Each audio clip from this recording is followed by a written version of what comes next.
পুজো করার পূর্বে স্নান করা আবশ্যক কেন? কুর্ম পুরাণের 18 অধ্যায়ে 6 থেকে 9 নম্বর শ্লোকে বলা হয়েছে যে ভোরে স্নান করা হলো শুভ ফলদায়ক। ঘুম থেকে ওঠার পর শুদ্ধ হওয়ার জন্য প্রাতকৃত করে তারপর স্নান করে নেওয়া দরকার। মুনি ঋষিরাও এরূপ করে থাকেন। প্রাতকালীন স্নানে মন প্রফুল্ল থাকে এবং পাপ দূর হয়।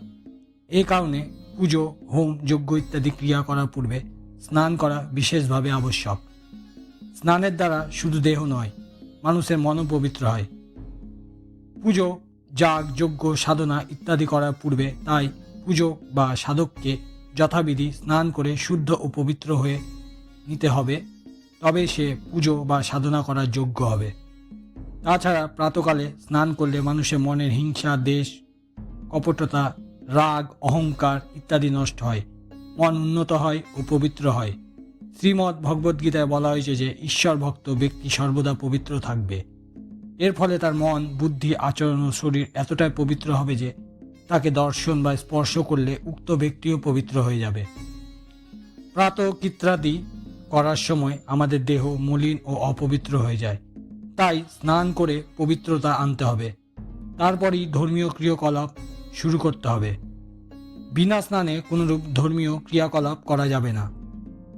স্নান করলে যে লাভ হয় সেই সম্পর্কে বিশ্বামিত্র স্মৃতির 1 তথা 86 অনুচ্ছেদে বলা হয়েছে, গুণাদশ স্নানকৃত হি পংশুরূপং চ তেজস্ব বলম শৌচম আয়ুষ্যমারোগম মললপুত্তং দুঃস্বপ্নমশাং চ তপস্য মেধা।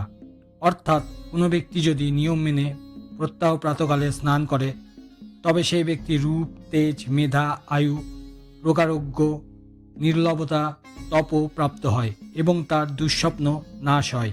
এ বিষয়ে ভবিষ্য পুরাণের উত্তরাখণ্ডের 123 তথা 1-3 শ্লোকে বলা হয়েছে যে নৈমল্যং ভাবশুদ্ধশ্চ বিনা স্নানং ন যজ্জুতে তস্মাৎ কায় বিশুদ্ধার্থং স্নামাউদ বিধেয়তে।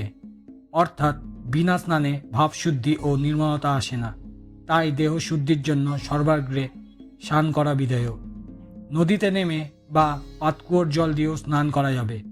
দেবী ভাগবতে রুদ্রাক্ষ মাহাত্ম্যর 7 অনুচ্ছেদে বলা হয়েছে, অস্নাতশ্চ ক্রিয়া সর্বা ভবন্তি বিফলা যত তস্মাৎ প্রাতশ্চতরে স্নানং নিত্যমেব দিনে দিনে। অর্থাৎ প্রাতকালে স্নান না করলে সারাদিনে ক্রিয়াকর্ম ব্যর্থ হয়, তাই প্রতিদিন প্রাতকালে স্নান করা অবশ্য কর্তব্য। স্কন্দপুরাণে কাশীখণ্ডে 6 অধ্যায়ে বলা হয়েছে যে ন জলোৎপুত দেহস্য স্নানমি বিধীয়তে। অর্থাৎ জলে শরীর ডুবিয়ে রাখলে তাকে স্নান করা বলে না। যে স্নানের সময় মন ও ইন্দ্রিয়কে বশ করে রেখেছে সেই প্রকৃতপক্ষে স্নান করেছে। যে মনের মলিনতা ধুয়ে ফেলতে পেরেছে সেই প্রকৃত শুদ্ধ। তাই জন্য আমরা পুজো করবার পূর্বে স্নান করি। ধন্যবাদ।